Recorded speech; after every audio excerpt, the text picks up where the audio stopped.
I am still an advocate for Super Heavy Samurai and lament those times when I see individuals make Super Heavy Samurai decks involving just putting 40 Super Heavies into a deck. In my opinion, that is a far substandard deck building and operating strategy for this type of archetype. Super Heavy Samurai can do some damage in this meta, if the deck design is appropriate. So what does my updated Super Heavy Samurai deck look like?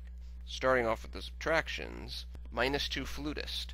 Flutist is still good, but the problem is that its effect has become significantly less valuable because the competitive meta has switched away from a lot of cards that target. Therefore, its previous super important graveyard targeting effect, negation effect, is now much less valuable. The loss of this graveyard effect makes Flutist more of a liability in hand, especially because you cannot innately special summon Flutist from the hand, thus placing greater reliance on cards like Magnet and Scales. The on-field effect of Flutist is just not good enough in my opinion to validate running it more than one, because the only quality target for that effect I elect to run is Big Ben.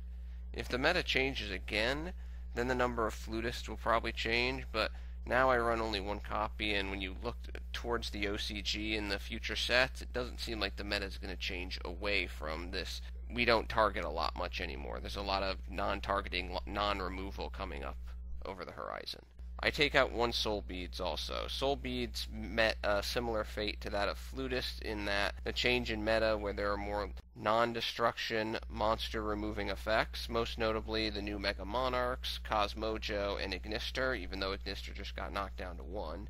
However, only dropping one copy is appropriate because its graveyard recursion effect works very nicely with Soulpiercer, Scales, and even Big Ben when facing down Monarchs, because they'll power up and go to 36, be able to run him over, but then you can just throw away a Soulbeads and bring Big Ben right back and counterattack during your turn.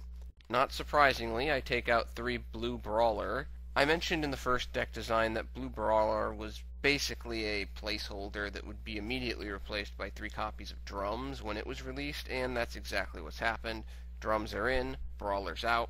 However, Brawler is still a solid side deck choice to address Moon Dancers if you ever come across them, or Cosmo decks, because then it starts to...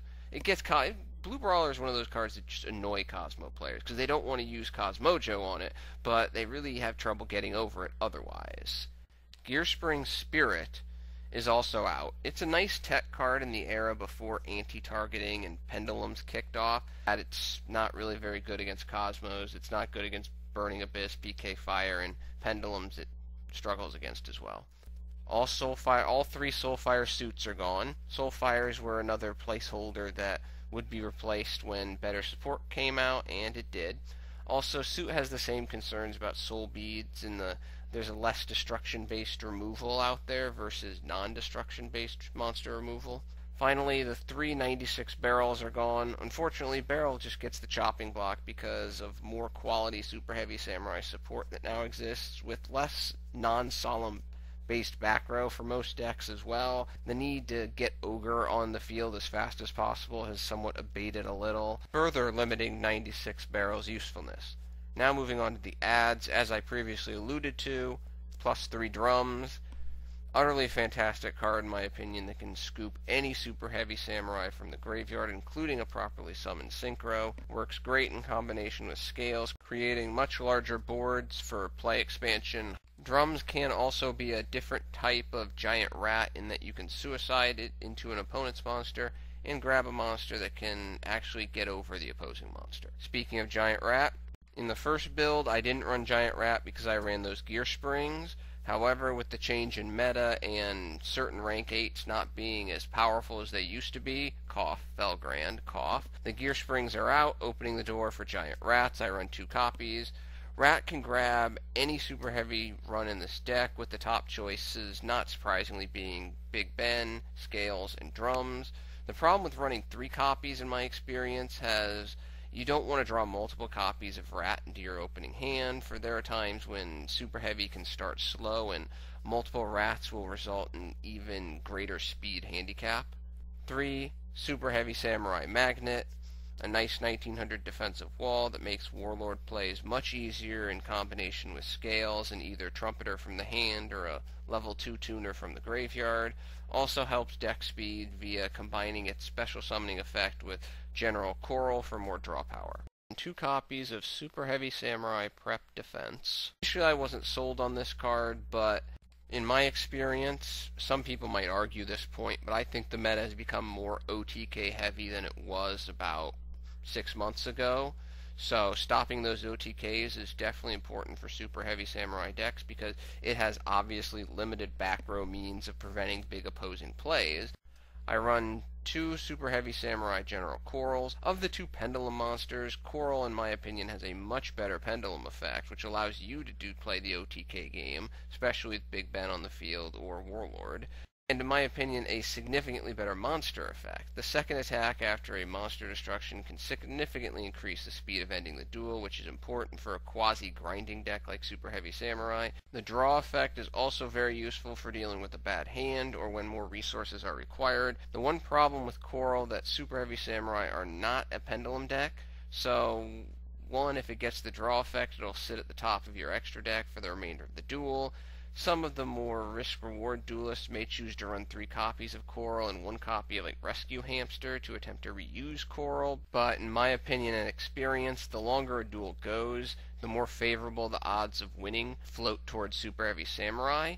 Thus, this strategy doesn't seem to have a much long-term value. I run 1 copy of Moon Mirror Shield. Fantastic card for producing those necessary outs when a big heavy monster is not available, and does not interfere with the no spell or traps in the graveyard condition because it automatically goes to the top or bottom of the deck when it's sent to the graveyard.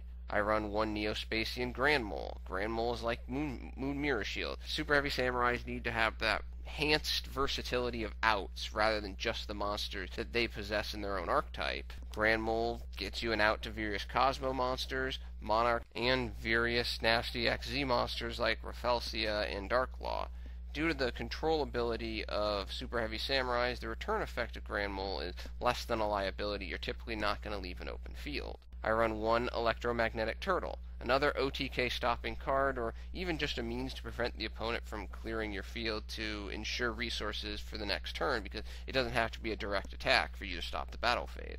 As a machine, it can be easily discarded to summon a fortress, which maximizes its effectiveness. You don't really want it in the hand, you want it in the graveyard. Throw it in the graveyard, put a fortress on the field. Again, the Machina or Machina cards are especially still important to have in this deck, especially Fortress, because while Gearframe searches gives you that nice deck thinning, Fortress again is your non-super heavy samurai based out. For the extra deck, I run the following now: 1 Leo, 2 Warlord, 1 Beast Kyubi, 1 Crimson Blader, 1 Naturia Barkion, 1 Red Wyvern, 2 Ogre, 1 Naturia Beast, 1 Red Eyes Flare Metal Dragon, which I sometimes side out for a number 11 Big Eye, but I like the Flare Metal Dragon in the main deck. 1 Utopia the Lightning, and 1 corresponding number 39 Utopia, 1 Abyss Dweller, and finally 1 Gaga Cowboy. In the end, it is certainly true that Superheavy Samurais have some limitations due to the very low number of spells and traps they are able to run, but they have sufficient ability to compete with the meta when designed properly. One of the more important aspects of playing Superheavy Samurai is knowing when to extend and when to hold back. Obviously, this is an aspect that is important in all decks, but especially in Superheavy Samurais because of the limited aid provided by spells and traps. Like I said in my initial build, Superheavy Samurais have gotten a bad rap, in my opinion largely because of bad deck design. Well, that's my updated Superheavy Samurai deck. Thank you for your attention and your time. I'm out.